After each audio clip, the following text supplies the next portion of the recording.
Good day, everyone. I am Giselle T. Fernandez, and my partner in discussing this module is Miss Stephanie Folio. So, Module 7 is all about behaviorism by Pavlov, Thorndike, Watson, and Skinner. So, we have here the introduction to the theory of behaviorism. So, the theory of behaviorism focuses on the study of observable and measurable behavior. It emphasizes that behavior is mostly learned through conditioning and reinforcement, and it does not give much attention to the mind and possibility of thought processes occurring in the mind. The contributions in the development of behaviorist theory largely came from Pavlov, Watson, Thorndike, and Skinner. The behaviorism. So the first perspective we have is by Ivan Pavlov. So this is Ivan Pavlov, and he is a Russian psychologist, and he is well known for his classical conditioning or the stimulus substitution. So Pavlov's most renowned experiment involved meat, a dog, and a bell.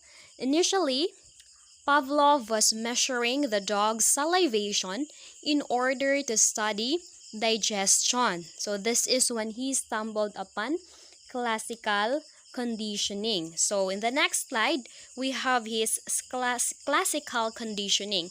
So this is the illustration of a classical conditioning. So in the first stage, that's before conditioning, so ringing the bell, that's in the neutral stimulus, and it caused no response from the dog. Placing food or the unconditioned stimulus in front of the dog initiated salivation. So it will become unconditioned response. So in the second stage, that's during conditioning, the bell was rung a few seconds before the dog was presented with food. So after conditioning, the ringing of the bell, that's in the conditioned stimulus, alone produced salivation. So this is the classical conditioning. So here, Pavlov also had the following findings. So the first finding he had is the stimulus generalization. So what is stimulus generalization? So this is the tendency for the conditioned stimulus to evoke similar responses after the response has been conditioned. So in Pavlov's findings, he stated that once the dog has learned to salivate at that sound of the bell, it will salivate at other similar sound. Then the next is the extinction.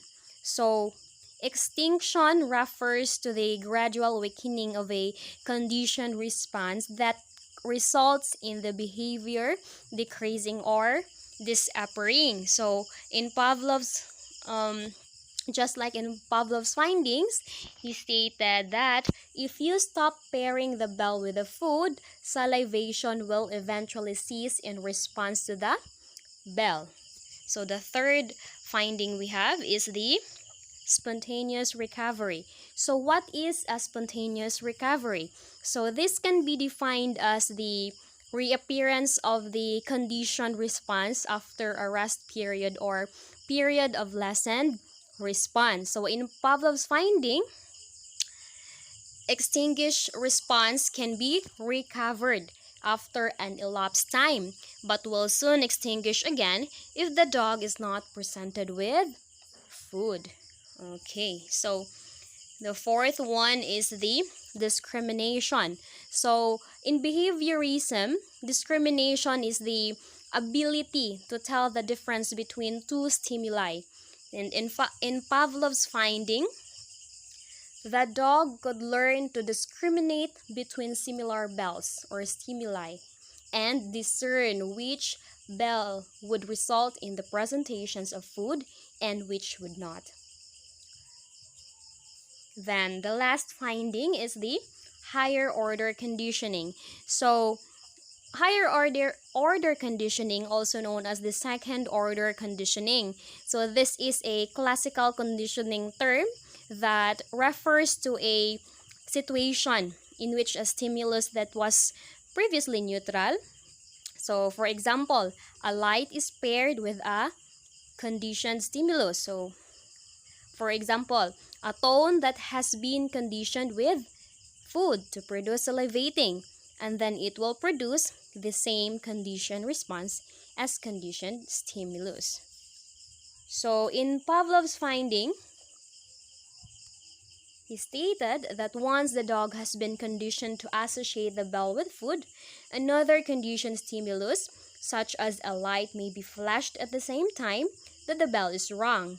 Eventually, the dog will salivate at the salivate at the flash of the light without the sound of the bell. So the next one, we have the perspective of Edward L. Thorndike.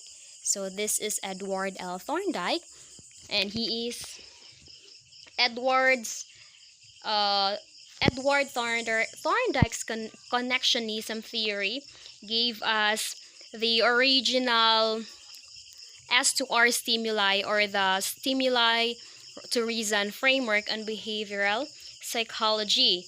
More than 100 years ago, he wrote a textbook entitled Educational Psychology.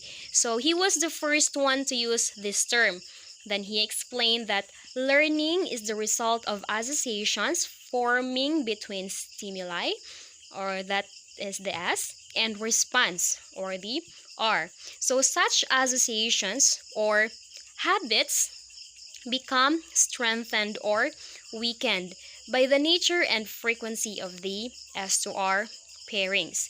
So the model for S to R theory was trial and error learning, in which certain responses came to be repeated more than others because of the rewards. So the main principle is that connectionism, just like all other behavioral theory, was that learning could be adequately explained without considering any unobservable internal states. So, Thorndike's theory on connectionism and states that learning has taken place when a strong connection or bond between stimulus and response is formed. So he came up with 3 laws: the law of effect, the law of exercise, and the law of readiness. So let's define these 3 laws. So first is the law of effect. So states that a connection between a stimulus and response is strengthened when the consequence is positive, or reward, and the connection between the stimulus and the consequence is negative. Thorndike revised this law when he found out that negative rewards, or the punishment, do not necessarily weaken bonds. At that some seemingly pleasurable consequences do not necessarily motivate performance. So the second is the law of exercise. It tells us that the more an S to R, or the stimulus to response band, is practiced, the stronger it will become. So here, practice makes perfect seem to be associated with this. However, like the law of effect, the law of exercise also had to be revised when Thorndike found that practice without feedback does not necessarily enhance performance. So the third one is the law of readiness. So it states that the more readiness the learner, or the more readiness the learner has to respond to the stimulus, the stronger will be the bond between them. When a person is ready to respond to a stimulus and is not made to respond, it becomes annoying to the person. So For example, if the teacher says, okay, we will now watch the movie you've been waiting for, and then suddenly the power goes off. So the students will feel frustrated because they were ready to respond to the stimulus but was prevented from doing so. So likewise, uh, if the person is not at all ready to respond to a stimuli and is asked to respond, that also becomes annoying, right? So for instance, the teacher calls a student to stand up and recite. And then the teacher asks the questions and expects that the student will respond to him or her right away when the student is not yet ready. So this will be annoying to the student. So that is why teachers should remember to say the question first and wait for a few seconds before calling on anyone to answer. So, these are the principles derived from Thorndike's connectionism. So, the first one is learning requires both practice and rewards. So, that's the law of effect and or exercise. So, second is a series of S to R connections can be chained together if they belong to the same action sequence. So that's the law of readiness. Then the third one is transfer of learning occurs because of previously encountered situations. Then the last one is intelligence is a function of number of connections learned. So the next perspective will be from John Watson, which will be discussed by Miss Stephanie Folio. Thank you, Ms. Fernandez. Now let's continue our discussion with about John Watson. So, John Watson was the first American psychologist to work with Pavlov's ideas. He too was initially involved in animal studies, then later became involved in human behavior research. He considered that humans are born with a few reflexes and the emotional reactions of love and rage. All other behavior is learned through stimulus response associations through conditioning. He believed in the power of conditioning so much that he said that if he is given a dozen healthy infants, he can make them into anything you want them to be. Basically, through making stimulus response connection through conditioning. The experiment on Albert. Watson applied classical conditioning in his experiment concerning Albert, a young child and a white rat. In the beginning, Albert was not afraid of the rat, but Watson made a sudden loud noise each time Albert touched the rat. Because Albert was frightened by the loud noise, he soon became conditioned to fear and avoid the rat.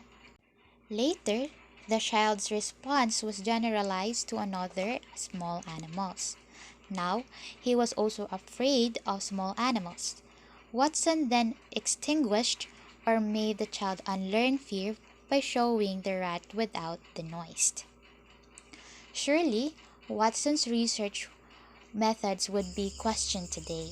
Nevertheless, his work did clearly show the role of conditioning in the development of emotional responses to certain stimuli. This may help us understand the fears, phobias, and prejudices that people develop. The next theory will be from Boris Frederick Skinner. So, like Pavlov, Watson, and Thorndike, Skinner believed in the stimulus response pattern of conditioned behavior. His theory zeroed in only on changes in observable behavior, excluding any likelihood of any processes taking place in the mind. Skinner's 1948 book entitled Walden 2 is about an utopian society based on operant conditioning. He also wrote Science and Human Behavior on the year 1953, in which he pointed out how the principles of operant conditioning function in social institutions such as government, law, religion, economics, and education. Skinner's work differs from that of the three behaviorists before him in that he studied operant behavior. This is voluntary behaviors used in operating on the environment. Thus, this theory came to be known as operant conditioning. Operant conditioning is based upon the notion that learning is a result of change in overt behavior. Changes in behavior are the result of an individual's response to events or stimuli that occur in the environment. A response produces a sequence such as defining a word, hitting a ball, or solving a math problem. When a particular stimulus response or SR pattern is reinforced or rewarded, the individual is conditioned to respond.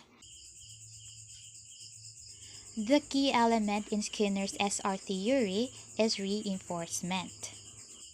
A reinforcer is anything that strengthens the desired response, and there is a positive reinforcer and a negative reinforcer.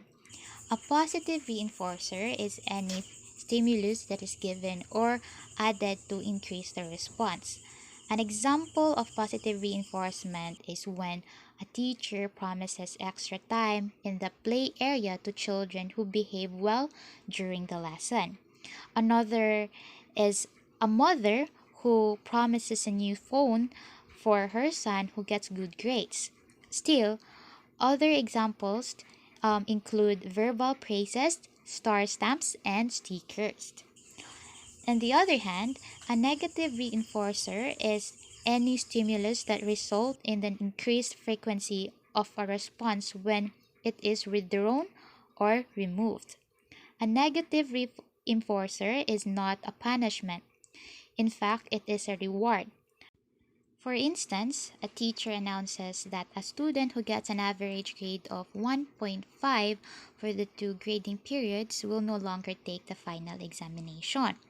The negative reinforcer is removing the final exam, which we realized is a form of reward for working hard and getting an average grade of 1.5. A negative reinforcer is different from a punishment because a punishment is a consequence intended to result in reduced responses. An example would be a student who always comes late is not allowed to join a group work that has already begun. That's a punishment. And therefore loses points for that activity. The punishment was done to reduce the response of repeatedly coming to class late. Skinner also looked into extinction or non-reinforcement. Responses that are not reinforced are not likely to be repeated. For example, ignoring a student's behavior may extinguish that behavior. Shaping of behavior. An animal, for example, on a cage may take a very long time to figure out that pressing a lever will produce food. To accomplish such behavior, successive approximations of the behavior are rewarded until the animal learns the association between the lever and the food reward. To begin shaping, the animal may be rewarded for simply turning in the direction of the lever, then for moving toward the lever, for brushing against the lever, and finally for pressing the lever. The next one is behavioral chaining. Comes about when a series of steps are needed to be learned. The animal would master each step in sequence until the entire sequence is learned. This can be applied to a child being taught to tie a shoelace. The child will be given reinforcement or rewards until the entire process of tying the shoelace is learned. Next is reinforcement schedules. Once the desired behavioral response is accomplished, reinforcement does not have to be 100% in fact. It can be maintained more successfully through what Skinner referred to as partial reinforcement schedules. Partial reinforcement schedules include interval schedules and ratio schedules. The next is the fixed interval schedules. The target response is reinforced after a fixed amount of time has passed since the last reinforcement. For example, the bird in a cage is given food as the reinforcer every 10 minutes, regardless of how many times it presses the bar. Another one is variable interval schedules. This is similar to fixed interval schedules, but the amount of time that must pass between reinforcement varies. For example, the bird may receive food different intervals, not every 10 minutes. Fixed ratio schedules. A fixed number of correct responses must occur before reinforcement may recur. Example, the bird will be given food every time it presses the bar 5 times. And the last one is variable ratio schedules. The number of correct repetitions of the correct response for reinforcement varies. For example, the bird is given food after it presses the bar 3 times, then after 10 times, then after 4 times. So the bird will not be able to predict how many times it needs to press the bar before it gets food again. Variable interval and especially variable ratio schedules produce steadier and more persistent rates of response because the learners cannot predict when the reinforcement will come, although they know that they will eventually succeed. An example of this is why people continue to buy lotto tickets even when an almost negligible percentage of people actually win. While it is true that rarely there is a big winner, but once in a while somebody hits the jackpot or the reinforcement. People cannot predict when the jackpot can be gotten or the variable interval. So they continue to buy tickets, and this is a result of repetition of response. Skinners also presented the implications of operant conditioning. These implications are given for program instruction.